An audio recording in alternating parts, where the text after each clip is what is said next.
Sa. Nasaan? Patingin? Patingin anak ko. Very good. Oh, madali lang. Ang bilis niya, oh. Sabi ko kasi sa kanya, dalawang sa.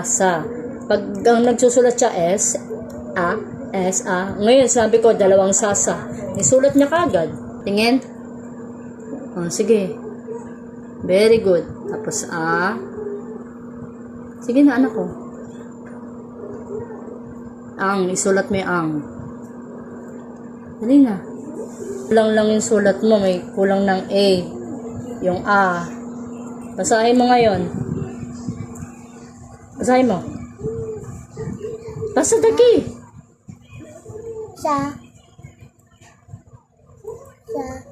Sasak. May A to ha. Sasakyang. N, tsaka J, sasak. Ang basa dito? Ang basa dyan? Ang basa dyan? Basa. Yeah. Oh, may ano, sasakyang. Yeah. Ito yun. Basa?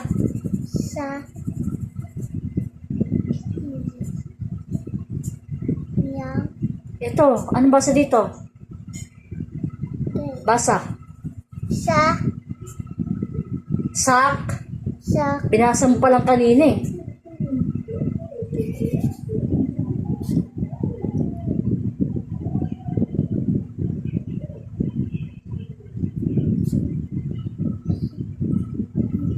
Nag-aaral ka ba?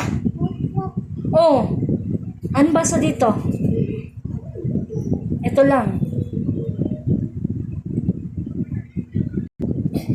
May NG, yang. Nasaan ka na? Oh, yan, alam.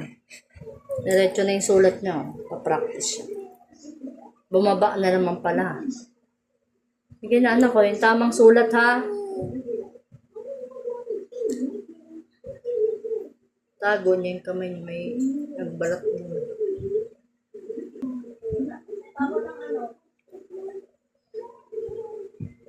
Basa. Ito.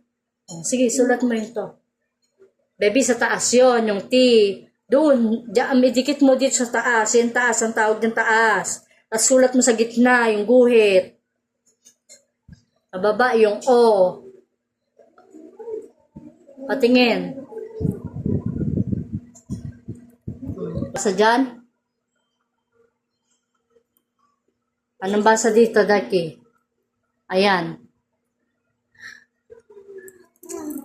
Lakas.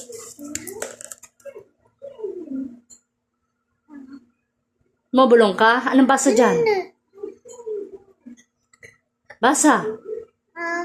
O, ay may kasama yan. Anong basa lahat dyan? Sige na. Paluin kita.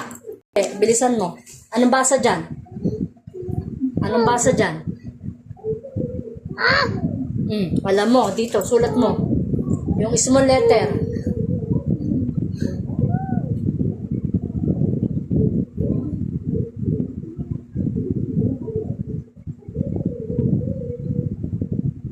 Babagal-bagal pa.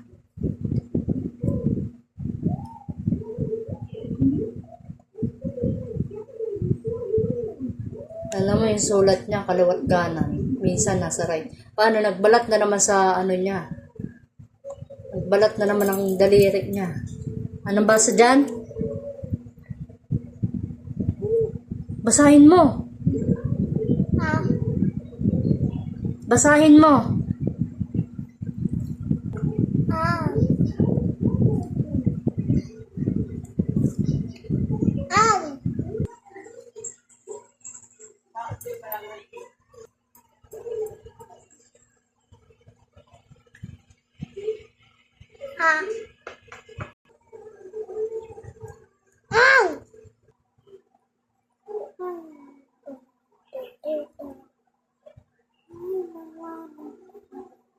Patingin. Oh, very good.